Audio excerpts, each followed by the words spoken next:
तो दोस्तों आज हम 2022 में EEE जो आपका पेपर हुआ है 316 कोड, उसमें हम करेक्ट सेंटेंसेज को देखेंगे। इसमें आपसे कह रहा है 5 शिप्स आर ग्रेजिंग, इसे आपको करेक्ट करना है।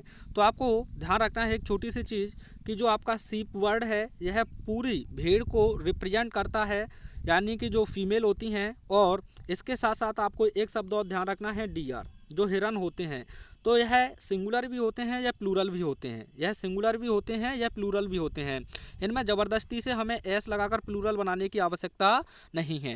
क्या नहीं लगाना है दोस्तों? एस। अगर आप डियर्स लिख दें तो यह गलत हो जाएगा, अगर आप शिप्स लिख दें तो भी गलत हो जाएगा। तो आप कहेंगे कि सर फिर हम गलती कैसे पहचानेंगे? अगर वह मान के चलिए बात कर रहा है वन डियर तो भी डियर ही रहेगा। अगर हेल्पिंग वर्ब लगाना है तो इज लगा सकते हैं, वॉज लगा सकते हैं, ठीक है दोस्तों।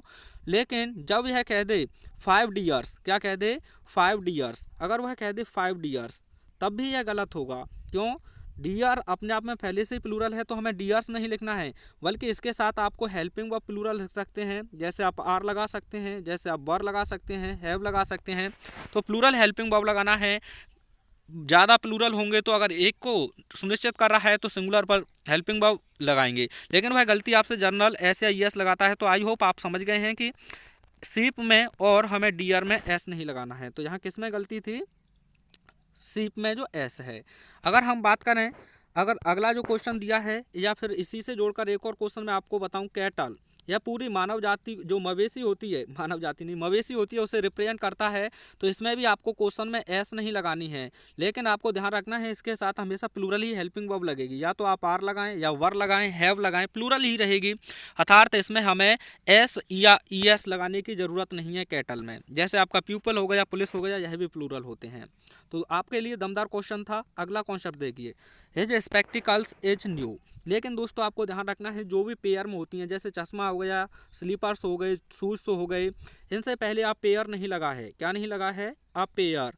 तब तक इनके साथ सिंगुलर हेल्पिंग वर्ब लगाएंगे, यानी तब तो इनके साथ सिंगुलर हेल्पिंग वर्ब लगाएंगे।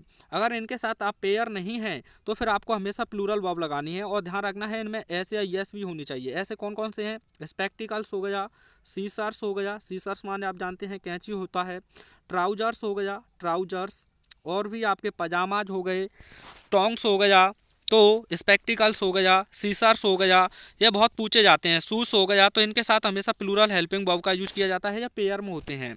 अब ये तो नहीं है कि आप एक चप्पल पहनकर भाग जाएंगे, हाँ, जब भी आप पर प्रेशर होगा तो कर सकते हैं, लेकिन आपको यहाँ क्या लिखना था? आर लिखना था। क्या लिखना था? आर। जैसे मैं कह दूँ माई माई सीसर्स, सीसर्स, एक तो सीसर्स ही रहेगा, यह ध्यान रखें। As blunt. आपको बताना है इसमें क्या गलती है, कमेंट में एक बार जरूर आंसर सेंड करें। Thanks for